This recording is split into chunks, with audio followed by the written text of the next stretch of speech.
Hello everyone and welcome back to Math Bold Master. আৰম্ভ কৰোঁ আমাৰ আজিৰ সেশনটো। তো ক্লাছ 7 চেপ্টাৰ নম্বৰ 13 আমি কৰি আছো ভিজুৱেলাইজিং সলিড শেপস। আমি ডিফাৰেণ্ট টাইপছ অফ সলিড শেপছবোৰ চালোঁ, তাহাঁতৰ নামবোৰ চালোঁ, তাৰপিছত ফেচেছ, ভাৰ্টেক্স আৰু এজ কেনেকৈ কেলকুলেট কৰে আমি সেইটোও শিকিছোঁ। তো এই গোটেইখিনিৰ ওপৰতে আমি আমাৰ আজি ফাৰ্ষ্ট কুইজটো আৰম্ভ কৰোঁ। So' let us begin. তো ইয়াতে সুধিছে identify the 3D shape given below'. তো ইয়াতে আমাক এটা শ্বেপ এটা দিছে আৰু কৈছে যে আমাৰ শ্বেপটো কি হ'ব পাৰে। তো ইয়াতেতো আমি যদি অপশ্যন চাওঁ, ফাৰ্ষ্ট অপশ্যনটো ডাইৰেক্টলি ৰিজেক্ট কৰিব পাৰোঁ কোন, বিকজ কোন যদি কোৱা সদায় আইচক্ৰীমৰ কোনটো কথা মনত ৰাখিলে হ'লে এইটো হৈছে এটা কনিকেল শ্বেপ, এইটো কোন বুলি কৈ কোৱা হয়। তো এইটো কোন হ'ব নোৱাৰে। নেক্সট বি যদি চাওঁ চিলিণ্ডাৰ, মে বি চিলিণ্ডাৰ হ'ব পাৰে, বিকজ চিলিণ্ডাৰটো আমাৰ একচুৱেলি যোনটো আমাৰ ঘৰত থকা চিলিণ্ডাৰটো সেইটো মনত ৰাখিলে হ'ল এটা চিলিণ্ডাৰ দেখাত কেনেকুৱা হ'ব। ঠিক আছে, মই এইটো ৰাফলি ডায়েগ্ৰাম এটা ড্ৰ কৰোঁ। আমাৰ যোনটো গেছ চিলিণ্ডাৰ হৈ গ'ল এনেকুৱা হয় দেখাত। তো আমি একচুৱেলি এইখিনি পাৰ্ট যদি গুচাই দিওঁ আৰু এইখিনি পাৰ্ট গুচাই দিওঁ, তো এইটো কেনেকুৱা হ'ব, খুব এনেকৈ হ'ব দেখাত, এটা টিউবৰ নিচিনা হ'ব। তো এইটো হৈছে এটা চিলিণ্ডাৰ। তো এইটো যদি চাওঁ এইটোৰ নিচিনাই হৈ গৈছে, চিমিলাৰটো হ'ল, খালি ইয়াৰ হাইটটো অলপ কম আছে, বাট এইটো ডেফিনেটলি হয় এটা চিলিণ্ডাৰ। প্ৰিজমটোতো এইটো হ'ব নোৱাৰে। ঠিক আছে, আৰু বেলেগটো দিয়া নাই একো। অ'কে, তো এ বি চি তিনিটা দিছে, তো আমি পি চিলেক্ট কৰি ল'ম, চিলিণ্ডাৰ, এণ্ড ভেৰিফাই কৰি লওঁ। অ'কে, এতিয়া আমি যাওঁ নেক্সট কুৱেশ্যনটো। Question number 2, how many vertices does the following shape have. যে এই শ্বেপটোৰ কেইটা ভাৰ্টেক্স আছে। ভাৰ্টিচেছ মানে হৈছে ভাৰ্টেক্স। এতিয়া ভাৰ্টেক্স কি হ'ব, য'ত আমাৰ এই যে লাইনকেইটা আছে, যেনেকৈ এই লাইনটো আহি পেলাই এটা পইণ্টত কি হৈছে, পইণ্টত সিহঁতে মিট কৰিছে, সেইটোকে ভাৰ্টেক্স বুলি কোৱা। তো লেটছ চে এইটো এটা ভাৰ্টেক্স হৈ গ'ল, ওৱান নাম দি দিম। এইটো আমাৰ ছেকেণ্ড ভাৰ্টেক্স, এইটো আমাৰ থাৰ্ড, এইটো আমাৰ ফ'ৰ্থ, দেন এইটো হৈ গ'ল আমাৰ ফিফথ, এইটো হৈ যাব আমাৰ ছিক্সথ, এইটো হৈ যাব আমাৰ ছেভেন, এইটো হৈ যাব আমাৰ এইট।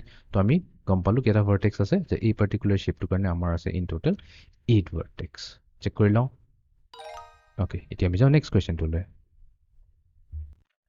তো এই 3D শ্বেপটোৰ নাম কি হ'ব পাৰে। বল টাইপ হয়, ফুটবল, ক্ৰিকেট বল, যি হয় এটা বল শ্বেপত আছে।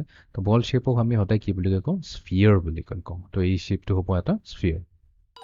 অ'কে, এতিয়া আমি যাওঁ নেক্সট কুৱেশ্যনটোলৈ। তো how many edges does the following shape have. তো এই শ্বেপটোত কেইটা এজ আছে।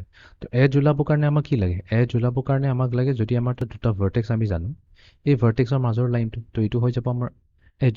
তো এইটো হৈ গ'ল আমাৰ এজ 1, এইটো হৈ গ'ল আমাৰ 2, এইটো হৈ গ'ল আমাৰ 3, নেক্সট এইটো হৈ গ'ল আমাৰ 4। অ'কে, ঠিক তেনেকৈ তলতো আমি পাই যাম 5, 6, 7 এণ্ড 8। তো ওপৰত 4টা, তলত 4টা, টোটেল 8টা হৈ গ'ল। বাট এইফালেতো আছে, এইফালে আছে 9, 10, 11, 12। তো তাৰমানে এটা যদি আমাক প্ৰিজম এটা দিয়া থাকে, এনেকৈ ৰেক্টেংগুলাৰ প্ৰিজম এটা, তো ইয়াৰ কেইটা এজ থাকিব, ইয়াৰ থাকিব ইন টোটেল 12 এডজেছ। অ'কে, এতিয়া আমি ভেৰিফাই কৰি লওঁ। অ'কে, এতিয়া আমি যাওঁ নেক্সট কুৱেশ্যনটোলৈ। তো এই 3D শ্বেপটোৰ নাম কি হ'ব।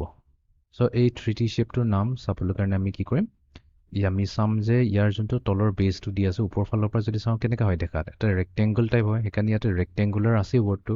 তো ডাইৰেক্টলি চেক কৰি নিদিবা ৰেক্টেংগুলাৰ বা, কিন্তু চাই ল'বা। তো ইয়াতে প্ৰিজম আছে, পিৰামিড আছে আৰু প্ৰিজম আছে। এতিয়া দুই ধৰণৰ প্ৰিজম আছে, তো আইডিয়া ৰেক্টেংগুলাৰ প্ৰিজম হ'ব পাৰে বা ট্ৰায়েংগুলাৰ প্ৰিজম। ট্ৰায়েংগলটোক আমি ৰিজেক্ট কৰিম, বিকজ ট্ৰায়েংগুলাৰ প্ৰিজমৰ কাৰণে তাৰ যোনটো তলৰ বেছটো হয় সেইটো ট্ৰায়েংগুলাৰ নিচিনা হ'ব লাগে, হয়। তলৰটো চাওঁ বা একজেক্টলি অপজিটটো, তাৰ যোনটো অপজিট ফেচ আছে, দুটা অপজিট ফেচ কিন্তু সদায় প্ৰিজমত থাকিবই লাগিব, আৰু দুটা অপজিট ফেচ সদায় ছেম টু ছেম হ'ব লাগিব। তো যদি আমি ওপৰৰ ফেচটো চাইছোঁ, তেনেহ'লে তাৰ একজেক্টলি অপজিট কোনটো হ'ব, তলৰ ফেচটো। তো এই দুটা ফেচ যিহেতু ছেম টু ছেম হয়, দুইটা কি হয়, ৰেক্টেংগল হয়। তো সেইকাৰণে অবভিয়াছলি এইটো কি হ'ব, এটা ৰেক্টেংগুলাৰ প্ৰিজম হ'ব। পিৰামিড হ'ব নোৱাৰে, কেলে, পিৰামিডৰ কাৰণেতো আমাক এটা ভাৰ্টেক্স পইণ্ট লাগে। ইয়াতেতো আমাৰ যদি চাওঁ, তো এইটো যদি আমি বেছ চাওঁ, বেছৰ ওপৰত আমাৰ কেইটা আছে, তো তাৰমানে জেনেৰেলি আমাক এটা বেছ এটা লাগে, আৰু বেছৰ ওপৰত কি লাগে, এটা ভাৰ্টেক্স এটা লাগে, এটা ছিংগল ভাৰ্টেক্স, ওৱান ভাৰ্টেক্স। তো এটা ভাৰ্টেক্স যদি থাকে তেতিয়াহে সেইটোক আমি পিৰামিড বুলি ক'ব পাৰোঁ। বাট এইটো যদি আমি তলৰ বেছটো চাওঁ, তো তাৰ ওপৰতো আমাৰ কেইটা ভাৰ্টেক্স আছে, 4টা ভাৰ্টেক্স। তো এইটো আমাৰ পিৰামিড হ'ব নোৱাৰে। তো থাকিলে কি অপশ্যন ই। তো ইয়াতে অপশ্যন ই চিলেক্ট কৰি আমি ভেৰিফাই কৰি লওঁ। তো এইটো আছিলে আমাৰ আজিৰ ছেশ্যনটো, য'ত আমি কুইজ 1 কৰিলোঁ। কুইজত আমি different parts of 3D shape চালোঁ, আৰু সেই জিঅ'মেট্ৰিক ছলিডছ কেইটা বা যোনটো 3D শ্বেপ বুলি কোৱা হয়, এইটোকো আমি আইডেণ্টিফাই কৰিলোঁ। So' see you in the next session. Thank U.